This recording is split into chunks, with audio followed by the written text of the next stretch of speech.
Hey guys, welcome back to my channel. I wanted to share a few clips with you guys from Woman Evolve Conference 2024. It was absolutely amazing. I would definitely suggest you go and buy your tickets for 2025's conference. It was just a blessing.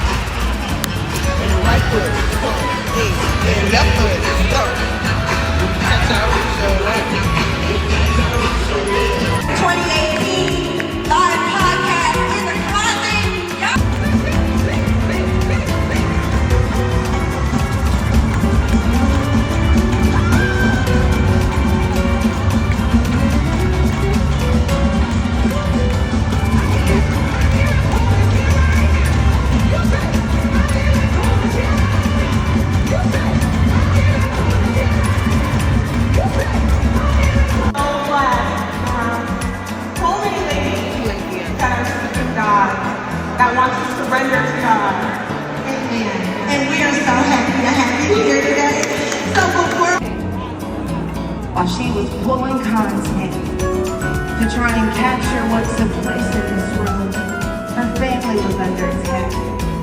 Another one of my friends, when she was planning to come here, her daughter failed ill. She had to take her to urgent care, and she told her doctor and wisdom and stature and it made her without.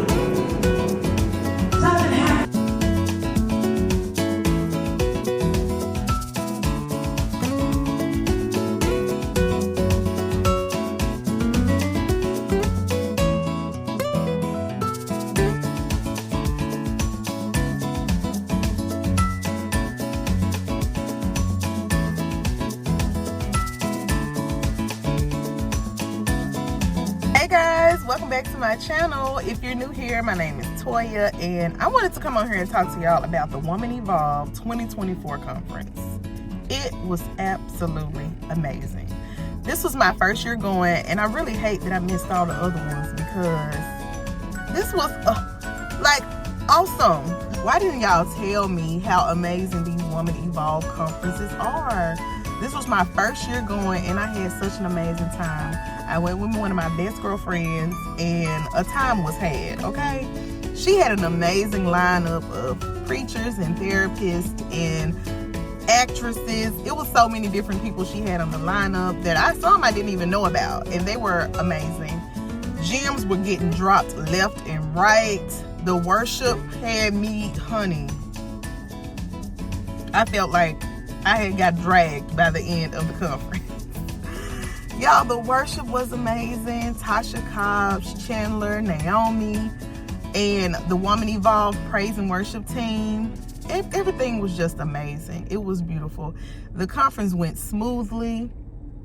Worship did go over most days, but nobody was complaining. It was amazing.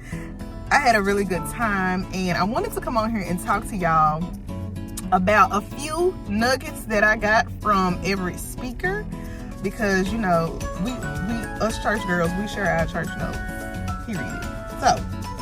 So day one, Priscilla Shirer was the very first speaker, and she was Priscilla. Like, Auntie Priscilla is amazing, and she talked about staying, remaining, and abiding. She taught from 1 John, and she was also basically like describing the different phases of your walk with Christ, how you go from infancy to adolescence to maturity. And I wanted to share a few nuggets with y'all that I got from her segment. One of the things I wrote down was, she said the strength you're looking for is in staying. She said it's not about perfection, but intentionality, integrity, and steadfastness. She says when you're in the infant phase, use that time to get to know Jesus. You need a firm foundation. Get to know who your daddy is. Don't grow up too fast. Just surrender to this infancy season. She said in the adolescent season, you get meat on your spiritual bones. It's time for the power inside of you to show up on the outside of you. You're building your backbone during this adolescent phase. So she ended her sermon with asking us one simple question. And the question was, do you know Jesus? Like, do you really know Jesus for yourself? Not through your grandmama's faith or your mama's faith or your auntie's faith, but on your own. Like, can you say you really have a relationship with Jesus and you really know Jesus? So her segment was amazing. and a lot of people gave their life to Christ after her sermon. So the conference started off strong, okay? Folks was getting saved. It was a beautiful thing, and it wasn't even lunch yet.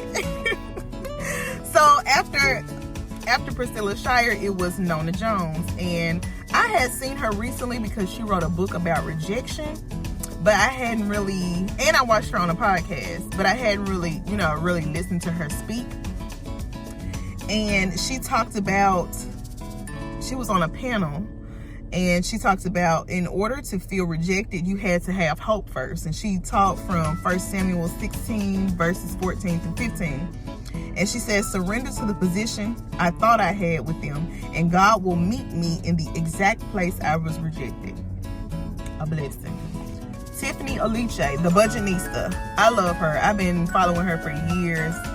My finances still ain't in order, but Tiffany always sharing some wisdom that's practical and easy to do if you actually do it, And she talks about the 4 ways to make a budget. Step 1 is to make a list of everything you spend your money on.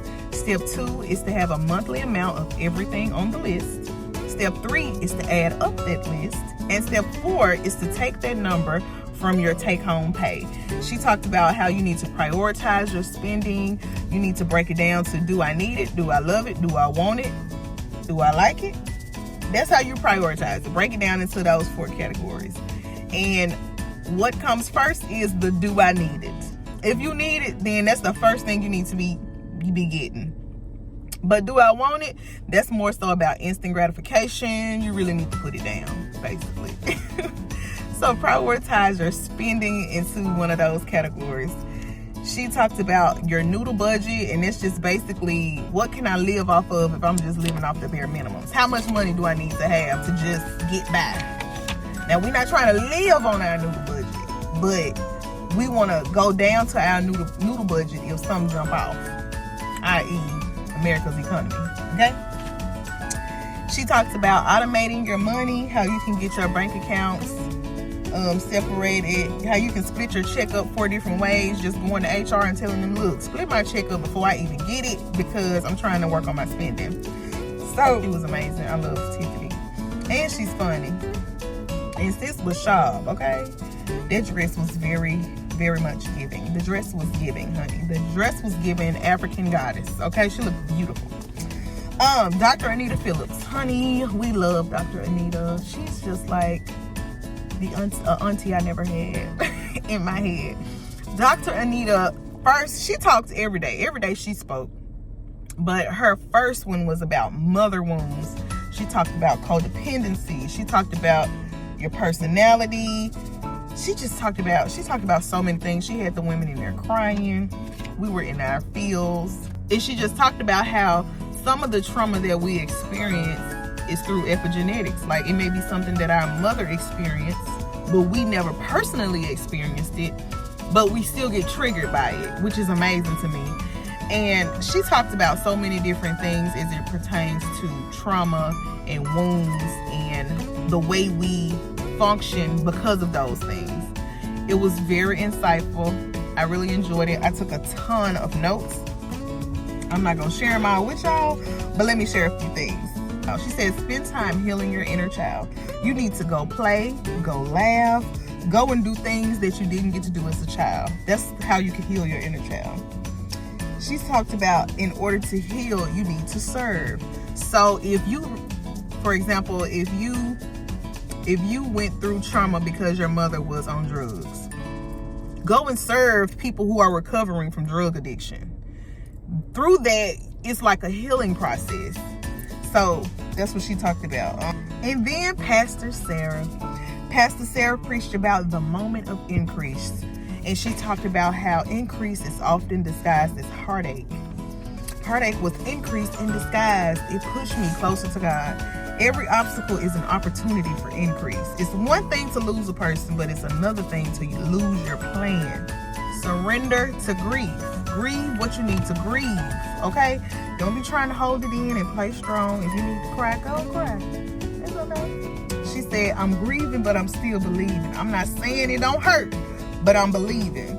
And she said recycled belief ain't gonna work. So you can't be living off the last season's beliefs. You're gonna have to believe something about God that you've never believed before. That blessed me so much. She was saying that what you believed in the last season is not gonna work for this season. This season is different. God has a plan for you that don't look like what you just came out of. So you got to get to know God in a different way. You got to believe something about God that you have never believed before. That blessed me. She also said we need to ask our question. We need to ask ourselves, God, what is it that I need to believe? God, what is it that I need to believe about you? In order to get through this season, this test, this trial that I'm going through, what is it that I need to believe about you that I never believed before? So that's a good journal prompt. Irene Rollins was also amazing, and she talked about the steps to freedom. So just a little backstory. She had an alcohol addiction, and she's been sober for 8 years plus. And she was a first lady, her husband a pastor, she had kids, and she was talking about how she just slowly spiraled down into addiction to alcohol. And she said she had her first drink at 10 years old, but it wasn't until much later that it was kind of like the beast got woke up. And she found herself, drinking glasses of wine to cook. She would have, it kind of was insidious. It like snuck up on her to the point where she was jeopardizing her relationship with her husband and her kids. And she finally got to rock bottom and was like, okay, I gotta do something. So she went to rehab, and she talked about her experience in rehab, and she was just really she was really a blessing. It was a lot of women. As she was talking, she asked, were there any women in the room who suffer with being addicted to something, whether it be alcohol, marijuana, a person, anything. And so many people stood up and she prayed for them. Her husband came out at the end and he prayed for people. It was just awesome to see how even their relationship could withstand that season that they went through, which was probably, unbelievably hard. But they made it through. So it was just a blessing to see them survive, their marriage to still be intact after going through her addiction and rehab and all of that. And her kids were there. Well, one of her kids was there. Yeah. So it was just awesome to see how God turned that thing around for her and how she was delivered from this addiction. And she was saying that, I'm basically allergic to alcohol. It just is what it is. I can't drink it. I can't play with it. I can't, And I thought that was an interesting way to put it, because that's basically what it is. You're allergic. You can't fool with it. So Irene Rollins, she was awesome. She gave us a few things, steps to freedom. And the first step was to become aware. I have the right to do anything, but I will not be mastered by anything. And that's 1 Corinthians 6:12. The second step is surrender to the pain. Trauma is subjective. Don't let people minimize your trauma. Because folks will do it. And she was saying how everybody doesn't experience situations the same way. So something that her siblings went through didn't affect them the way it affected her. So that's what she was saying. Don't let people minimize your trauma. Surrender to the pain. And number 3 was surrender the shame. Shame makes you want to hide. Negative self-talk can make you shame your own self. So surrender to the shame. 2 Corinthians 12:9 says, I'm not defeated by my weaknesses. My weakness becomes a portal for God's power. Let me read that again. It says, I'm not defeated by my weaknesses. My weakness becomes a portal for God's power. Yes, ma'am. They had a body talk panel that addressed just taking care of our bodies. They also had a segment about sex. It was a sex expert up there. She was sharing all the tea. The body talk panel was so good. It was a little risque, but it was so good. It was informative, and Christian women need to know how to have healthy relations, healthy sex. So it was very informative. I enjoyed the body talk as well.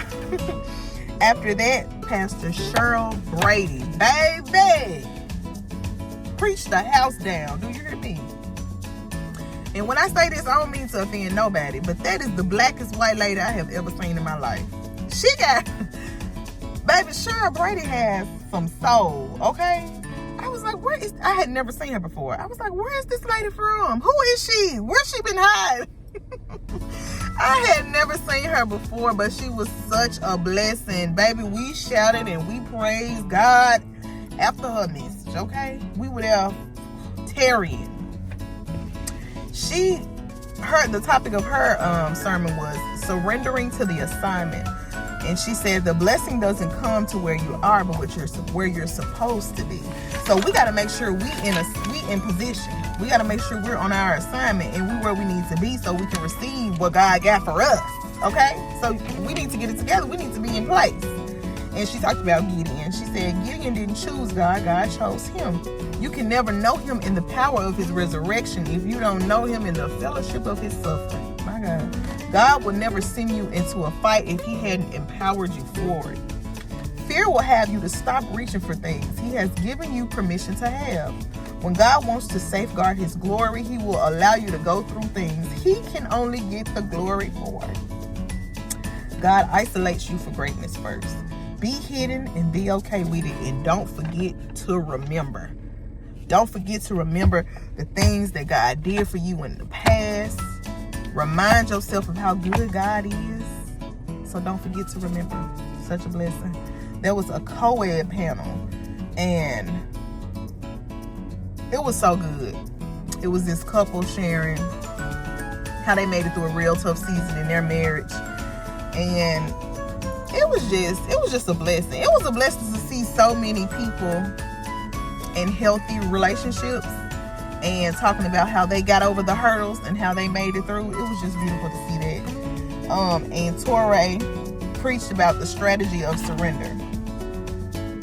He says, I'm surrendering because abundance is assigned to my life. Not just enough. Not just having just enough, but more. He called me to surrender because he's trying to get something to me. He was saying you gotta lay that thing down so you can get the better that God has for you.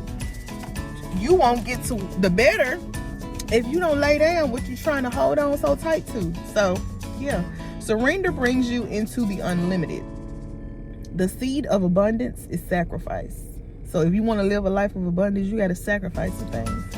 You got to lay some things down. You got to surrender some stuff. Okay, sis?